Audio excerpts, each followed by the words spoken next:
Hello, I'm your host, Jean-Paul Baran, President of Focus on the Family Canada. Welcome to the Thriving Family, a Focus on the Family Canada podcast. As you tune in, you'll discover sound bites on marriage, parenting, and faith and culture from a Christian perspective.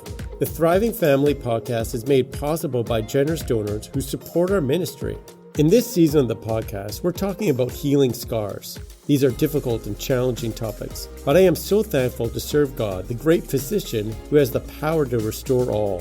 For today's episode, I have the honor of introducing a powerful testimony of healing scars that were left by a dysfunctional family.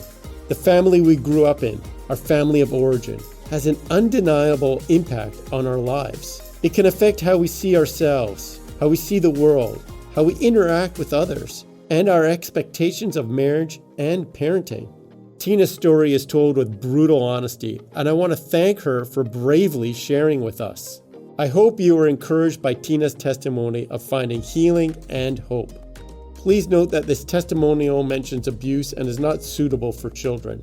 Let's hear from Tina. My dad was like my star. I loved him. He never came back. I didn't see him. I saw him one time. Him and his new wife came and took me shopping for Christmas. And then I didn't really see him again until I was 13. But I remember I would get up every morning really early thinking I'd phone him and I'd get him, and I couldn't get a hold of him. So for me, it was heartbreaking. I just didn't understand where my favorite person went. The man that my mom remarried is my little sister's father, and the niece and nephew that I have in my care right now. I did get to know who he was and his deepest heart, and I saw him. He was super abused growing up. His stories are awful, and he did not want to be the person that came out. But I would imagine that he probably lives in a lot of chains, and I wish that he wouldn't. I remember the first time Cliff was mean to me, that I was sitting with him watching a hockey game, and my brother came and showed me something, and I didn't respond how he wanted me to respond, and he got so mad he threw me, and he just screamed at me in this way that nobody had ever done before.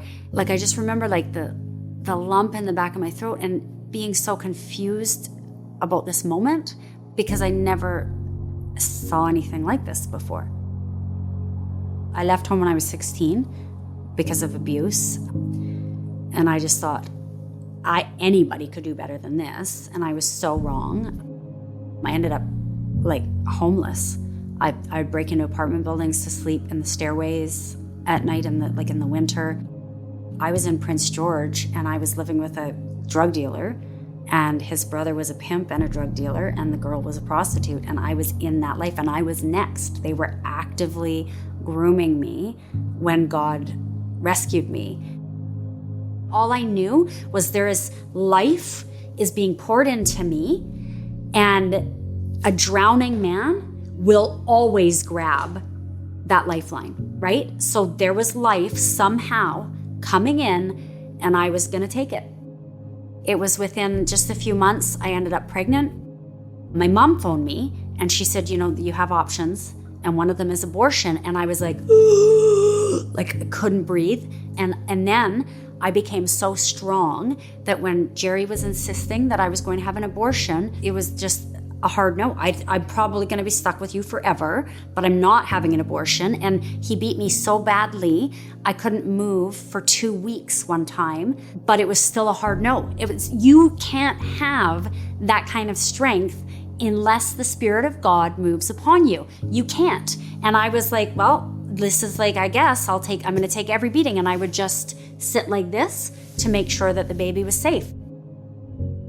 I didn't even believe that Jerry had beat me up, even though I knew he did. I thought, I made that up for attention. That was the story, was every bad thing that happened to me, I've embellished. I've made it much worse than it is. I've dramatized it. And I went to bed. God spoke to me again, and he said, so Tina, he said a series of things, and you believed that, but it wasn't true. You're an adult, and you can choose to keep that life, but you have a baby and you've been in this pain since you were small. Do you want to repeat that for your daughter? So I ended up living with my mom. Our relationship became amazing. So she said to me immediately, she's like, well, I really want to go to church, but I don't like to go alone. I'm like, well, I'm just building a baby, so I might as well come. And I just instantly went to this place that was so full of love and warmth and kindness. And it was so healing. The pastor was amazing. He was from Oregon. He'd lived a hard life. His brother was a male prostitute. So he this tiny town, and there's just this perfect pastor for me. And he became my counselor because he understood my stories. And there's nobody in the world that could have spoken to me the way he could, because he was like, yeah, I know what's up. And he just made me a student of healthy relationships. So one of my very best friends, Lisa, her mom, I was up at their property on the lake in Nelson, and I was sleeping, and Lisa's mom came over to me, and she just started praying over me. And I woke up and I was like, what is happening right now? And I laid there, and then so I finally kind of sat up, and she's like, I just felt like God wanted me to just pray over you and pray for you to get freedom and learn more about healthy relationships. And as this is happening, her husband walks over and he says hi to her, and she goes, oh, hi dear. And then he just said, how are you doing? And she's like, I'm good. And then he kissed her and walked away. And I was like, what magic was that? I'm like, well, he is so nice to you. And she goes, what happened? And then I told her, and she said, she said, Tina, that's normal. That's just normal. And I was like, what? I've never seen anything like that before. And I hadn't. And right at that time, God was like, I'm just putting you away for a while.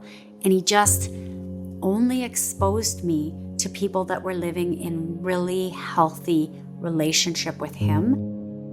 So it's been for me a total transitional journey of going from emotionally always really just being the cradle that people landed in to actually becoming this other person who is not. I'm not an emotional cradle for people. I'm truly not. But also still knowing that God is still so good, and everything that he allows, he has a reason for it. Is God still good? Is God still sovereign? Is God still wise? And if those things are yes, and they're always yes, nothing else on this earth is going to A, matter, or B, be good enough. And when you get there, you're free.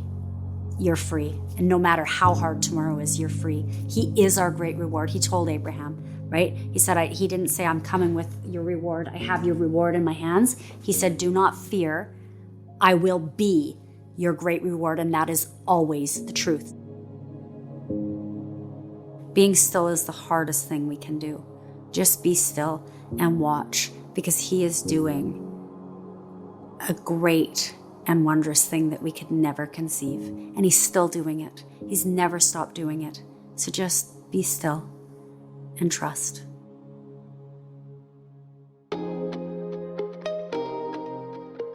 What an incredible encouragement to the healing of scars, thanks to our Heavenly Father. I want to thank Tina for sharing her story with us today.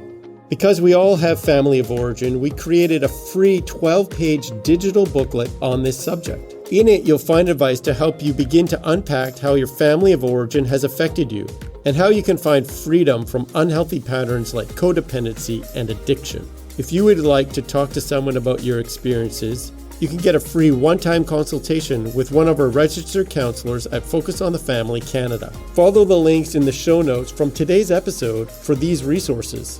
Thank you for listening to the second season of The Thriving Family, a podcast from Focus on the Family Canada. I hope you enjoyed Season 2 as much as I did. If you like this episode, please leave us a review wherever you listen to podcasts. And be sure to subscribe. If you feel led, you can make a donation at focusonthefamily.ca/podcast giving. This program is available ad-free because of the generosity of our donors. Most importantly, please remember that we are here for you and your family.